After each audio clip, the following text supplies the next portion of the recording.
Friends, ഇന്ന് രാവിലെ കുഴപ്പം പിടിച്ച ദിവസമായിരുന്നു. എനിക്ക് ബ്രേക്ക്ഫാസ്റ്റിന് അപ്പമായിരുന്നേ.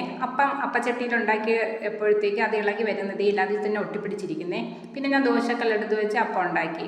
അപ്പം ഉണ്ടാക്കുന്ന ദിവസം ഏത്തപ്പഴം ഉണ്ടെങ്കിൽ ഏത്തപ്പഴം കട്ട് ചെയ്ത് അതിൻ്റെ പുറത്തേക്ക് ഇങ്ങനെ വെച്ച് ആവി കയറ്റിയെടുത്താൽ അത് നല്ല ടേസ്റ്റാണ് കേട്ടോ കഴിക്കാനായിട്ട്. അതിൽ പിന്നെ വേറെ കറിയുടെ ഒന്നും ആവശ്യമില്ല. അപ്പം ഞാൻ ഇങ്ങനെയാണ് ഇന്ന് ഉണ്ടാക്കിയെടുക്കുന്നത് കേട്ടോ. അങ്ങനെ ഞാൻ അപ്പം ഉണ്ടാക്കിയെടുത്തു. ഈ ഒരു ചട്ടിയിലാണ് ഞാൻ അപ്പം ഉണ്ടാക്കിയത്. അത് ഒട്ടിപ്പിടിച്ച് കഴിഞ്ഞിരിക്കുന്നത്. അപ്പോൾ ഞാൻ വെച്ചാൽ അതിൽ കുറച്ച് വെള്ളം ഒഴിച്ച് കുതിർന്നിട്ട് ഇളക്കി കളയാമെന്ന് വെച്ച് വെള്ളം ഒഴിച്ച് വെച്ചു. അപ്പോൾ ഞാൻ അപ്പത്തിന് നോർമൽ അപ്പം ഉണ്ടാക്കിയിട്ട്, അപ്പോൾ അതിനായിട്ട് ഞാൻ ചമ്മന്തി ഉണ്ടാക്കിയിട്ടുണ്ട് കേട്ടോ. അപ്പോൾ ഞാൻ ഇന്ന് ബ്രേക്ക്ഫാസ്റ്റ് കഴിക്കാനായിട്ട് പോവുകയാണ്. പോയിട്ട് വരാം.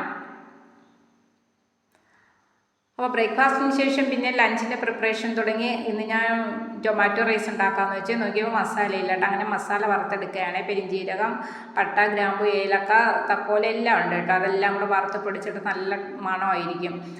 എന്നിട്ട് അരിയും വെച്ചിട്ടുണ്ട്. കൈമ അരിയാണ്. അപ്പോൾ അത് വെന്ത് വന്നിട്ടുണ്ട്. അത് ഓഫ് ചെയ്തിട്ടു. അപ്പോൾ അത് മസാലയും പൊടിച്ചെടുത്തിട്ടുണ്ട്.